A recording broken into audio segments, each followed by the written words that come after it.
Election سے پہلے انہوں نے کہا کہ میٹر لگانے کے ہم خلاف ہیں، آج وہ کہہ رہے ہیں کہ جب تک ہم میٹر نہیں لگائیں گے تب تک ہم 200 یونٹ پاور نہیں دے سکتے ہیں۔ یہ ان کی بات آپس میں ہی میل نہیں کھا رہی ہے۔ دوست دیکھیے، پہلے تو ہم کافی مسرت کا اظہار اس بات پر کرتے ہیں جو ہم ایک سلسلہ جوائننگ کا دیکھ رہے ہیں، اور جس طرح جوگ در جوگ لوگ جو ہے وہ پی ڈی پی کے اس کاروان میں شامل ہونے کی کوشش کر رہے ہیں اور آ رہے ہیں، تو اس سے یہ ثابت تو ضرور ہوتا ہے کہ جو پی ڈی پی کا منشور ہے اور جو پی ڈی پی نے ایک مختصر وقت میں کارکردگی جموں کشمیر میں دکھائی ہے، اسی سے متاثر ہو کر، اسی کو دیکھ کر لوگ پی ڈی پی میں آنا چاہتے ہیں۔ انہوں نے اب ایک کمپیریزن کرنا شروع کیا ہے، جو باقی حکومتیں یہاں اقتدار میں رہی ہیں ان کے دور حکومت میں جموں کشمیر کے لوگوں کے ساتھ کیا کیا گیا، کیسی سہولیات فراہم کی گئی لوگوں کو، اور جو پی ڈی پی کے دور حکومت میں کام ہوئے ہیں لوگوں کے، جو آرام اور اطمینان لوگوں کو پی ڈی پی کے مختصر سے دور حکومت میں ملا ہے، اور جو پی ڈی پی کا منشور ہو، اور جو پی ڈی پی کی پریزیڈنٹ صاحبہ کی بات ہے جو ہمیشہ ہر حالت میں جموں کشمیر کے لوگوں کی بات کرتی ہے، ظلم کے خلاف بات کرتی ہے، مظلوموں کی طرف سے بات کرتی ہے، ان لوگوں کی طرف سے بات کرتی ہے جن کی آواز ایوانوں تک نہیں پہنچتی ہے۔ اس سب کو دیکھ کے یہ لوگ جو ہے مائل ہو رہے ہیں پی ڈی پی کا کاروان اس میں شامل ہونے کے لیے، اس کا ساتھ دینے کے لیے، اور امید یہی ہے کہ انشاءاللہ آنے والے وقت میں پی ڈی پی کے ذریعے ہی انشاءاللہ یہاں ایک ایسی حکومت بنے گی جو حکومت یہاں کے لوگوں کے مسائل اور مسئلوں کا مداوع کرے گی۔ دیکھیے، اپنے فیلئر کو، اپنی ناکامی کو، اپنی ان ایفیشنسی کو چھپانے کے لیے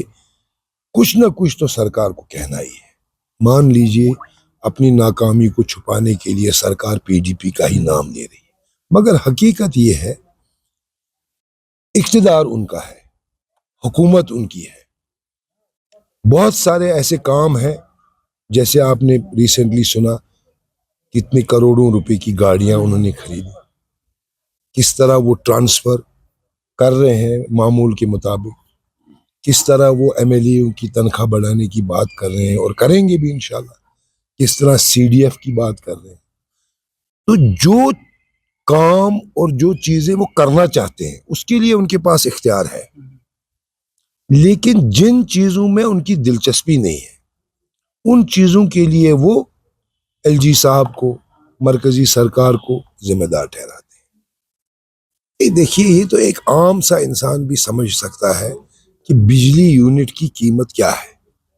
آپ بھی اگر آپ اپنا بجلی بل نکالیں گے آپ کو بھی پتہ چلے گا بجلی یونٹ کی قیمت 5 روپے ہے، 5.5 روپے ہے، 6 روپے ہے۔